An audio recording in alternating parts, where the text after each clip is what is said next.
Pagbabantay ng panahon. Mula kay Kendra. Kendra, pasok! Salamat, Princess. Nakabantay na po ang otoridad sa paparating na bagyo. Ito ay malapit na sa Philippine Area of Responsibility.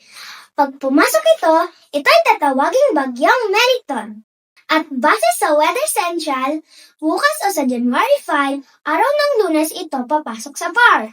Ayon sa pag-asa, mas malakas ito sa nakaraang bagyo. Posibleng maglandfall ito sa Eastern Visayas. Bukod sa Visayas, apektado din ang Northeastern Mindanao, Bicol Region, Metro Manila, at iba pang karatig probinsya. Narito ang ilang paalala kapag may papalating na bagyo. Una, magtabi tayo ng emergency supplies tulad ng canned goods, tubig, dila, flashlight, at first aid kit. Alamin din natin kung may malapit na ilog o bundok sa ating mga bahay dahil malaki ang posibilidad na magkaroon ng flash flood dito kapag malakas ang ulan. Maraming salamat sa inyong ulat, Kendra. Mga kababayan, ligtas ang may alam. Maging I am ready. Muli, ako po si Princess, nag-uulat para sa Bata Balita.